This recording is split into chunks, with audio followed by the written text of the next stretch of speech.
Well, hi. I thought it was time to check in with my friends once again. I'm sorry about the voice. It's like when do I find the time to do this? Well, a Sunday afternoon seems like a good time to do this, and this particular Sunday afternoon, my voice is toast. The whole family shares, flu-like symptoms, and now it's all ended up in my throat. I feel reasonably okay, but the voice is terrible, so you're gonna feel like want to step away from your computer as you watch this. But I thought it was time to check in and show you this, for example. I have been thinking about and wanting some sort of storage shed for a long time, at least a year. And I've been thinking about it, but when do you have the time to actually do something about it? And I saw, you could get people to just come and build a shed for you. And I thought, no, I want to build my own. I helped build the house over there, and well, I got to be able to manage a shed, and so I just put it off. And through the winter, of course, you're not going to build anything out here, and so I thought, well, in the springtime I'll do something. Springtime, was not a good time for many reasons. And here we were approaching another winter, and thought, oh, what do I do? And finally, if you go online, you find a lot of places that'll say they have free plans, free blueprints for a shed. And, a lot of them, free is you get what you pay for, right? But I did find one that, from looking over the plans that they had, was very equivalent to what this turned out to be. And it's weird because it was free, but if you wanted a nice PDF document that you could print out and actually, use instead of trying to look at your computer screen, then they wanted to charge for that. But they did have a parts list, so you could get all the parts, and that you could get for free, their parts list. So I just started with that. Got the parts list, went down to Home Depot and found all the parts they were talking about and priced it out, and all the quantities they were talking about, whatever, and found out that it was going to be a lot of money to do this kind of quality. So I ended up deciding to just go with the brand name Tuff Shed. This is a Tuff Shed, and it's Tuff Shed, Tuff, not Tough. So I remember years ago a stand-up comedian saying, you ever notice that the Fruit Loops, the cereal, they spell fruit F-R-O-O-T, and he said the reason they do that is if they spelled it F-R-U-I-T, then they'd actually have to put F-R-U-I-T in the stuff. And that was funny. So this being a Tuff Shed, maybe it's not tough, but actually, no. It is. It's nice. I like it. I think it is tough, and I like it. So yeah, I had them do it, and so the economics of it turned out to be, if I had done it myself with the parts that are available at Home Depot, it would have taken me like all my free time for probably weeks. And so I probably would have had to start in the spring because I wouldn't have enough time to confidently finish before it got really wintry around here. And so when you think of all my spare time and what I could be doing with my spare time, including, because I'm self-employed, just more paid work, something I get paid well to do, instead of doing that, the economics worked out that, what, if you're just diligent about doing, what I'm good at doing and what I get paid well to do, and let someone else do that, it's all going to even out. And in fact, I probably come out ahead by spending my time more wisely doing what I'm good at doing. And even the idea of doing this myself, for some sort of therapeutic effect or something, and that's valid. That's valid. It just didn't work out because I really wouldn't be doing it myself. I'd have my brothers up here, or there'd be, they're all calling in all the favors I could possibly call in. So anyway, so that's the shed. And well, here, come on. And it's pretty solid, you know. This is just good strong stuff.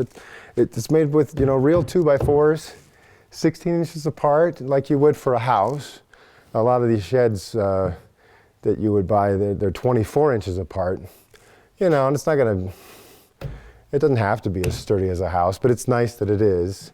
And you know, you could buy a shed kit for, you know, probably less than half the price of building this. You can buy a whole kit at Home Depot, and but it uses like 2x3s instead of 2x4s. So there's just something, you know, just kind of weird little shortcuts on it. So this was nice.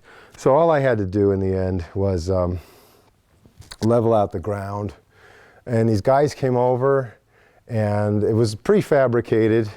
They built the floor on site, or, you know, assembled it, and then they you know, put up the walls, put on the roof, put on the trim, and then they touched it up. They put paint, fresh paint, you know, a last coat on, because it had already been painted, but they like put a final coat on everything and touched up spots, and, you know, got it all nice. You know, and this was all the, you know, put the shingles on right here on site, and so they showed up, and they were gone in under 3 hours. You know, two guys doing that know what they're doing, as opposed to what I would do.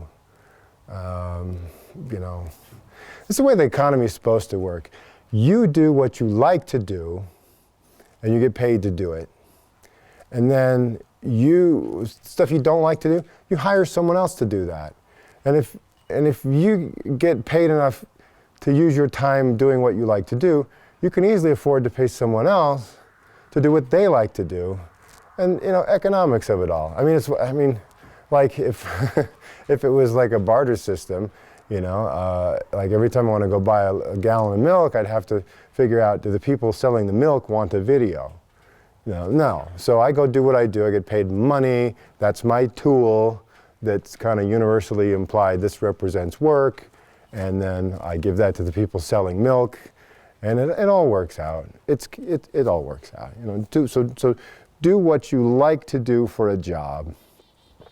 And then hire someone else to do what you don't like to do. And if you can't afford to hire someone else, then, you know, do something else. Don't buy that thing. But anyway, but this worked out okay. And, you know, okay, full disclosure, there's financing involved. Okay, but that's okay too, because that's, you know, the terms are good. Let me show you inside. All right, so this is the inside. And yeah, like I said, you got these nice studs here. Now there is something I did by myself here, or do it yourself, because I had the lumber. I had a lot of the lumber. I put these shelves in. You could get the guys from Tough Shed to put these shelves in for you.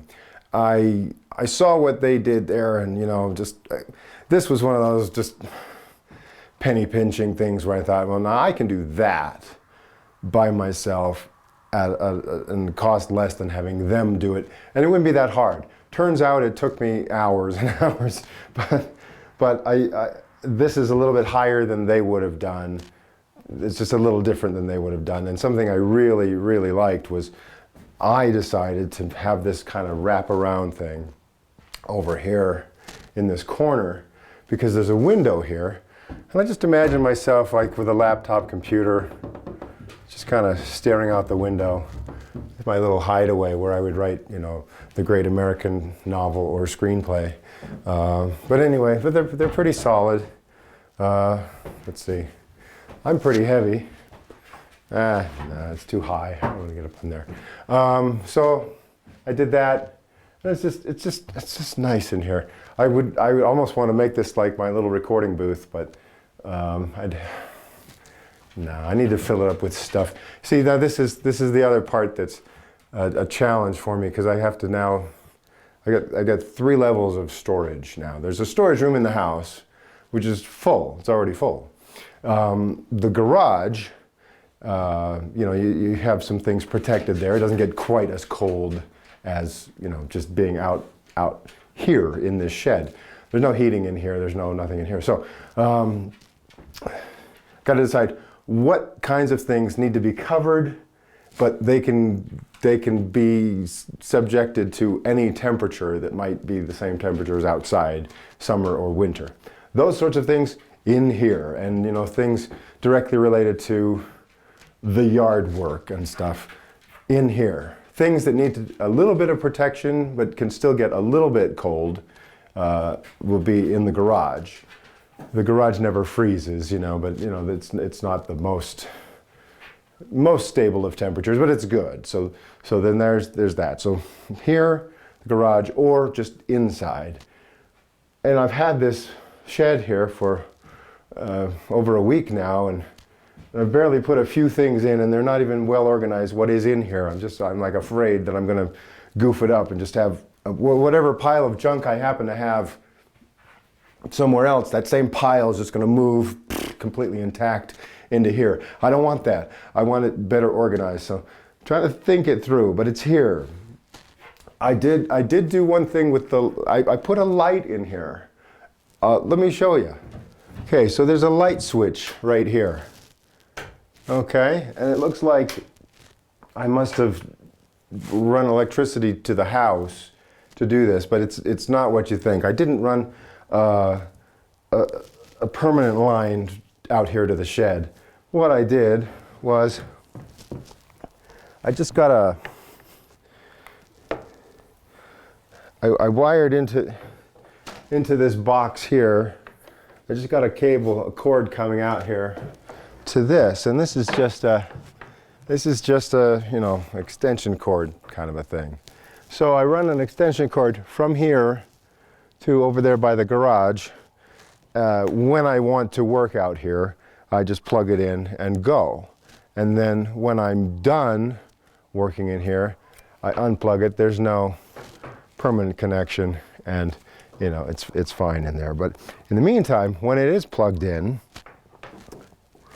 I wanted it to feel like a nice regular thing. So I got a switch there, a couple outlets there, so I can, you know, plug battery chargers or whatever I happen to need into there. But I just like having a light switch for my light that's up there. And I found it cost a little more than I wanted, but it's this fluorescent light fixture. Well, it's made to look like a fluorescent light fixture, but it's actually LED. So I guess that means it's more reliable than fluorescent. It probably saves a little bit on electricity compared to fluorescent, but I like the fact that it's reliable, and you know, when you turn it on for the first time, you know, it just comes right on. You know, fluorescent sometimes kind of has to warm up and be on for a minute or two before it really reaches the full brightness, and it's right there. So it costs a little bit more than I wanted it to, but you know, it's still not that much just by comparison to fluorescent fixtures. And the thing about this is, according to the packaging, if you run it 3 hours a day, the life of the bulb is something like 48 or 49 years. So I don't think I'm going to have another light fixture in here. So anyway, that's the shed. I'm actually pretty happy about it. It's good, solid. Yeah, and I suppose within, you know, by this time next year, it'll be so full of junk, I'll never want you to look in here. So it's a good thing I made a video now before that happens. So then the way this works is I'm all done with whatever I'm doing for the day. I just come out here, pull this plug it back there, gather my extension cord in, and there you go. I'm ready to go. Well, ready to go inside. And anyway, I'm fairly pleased with my shed.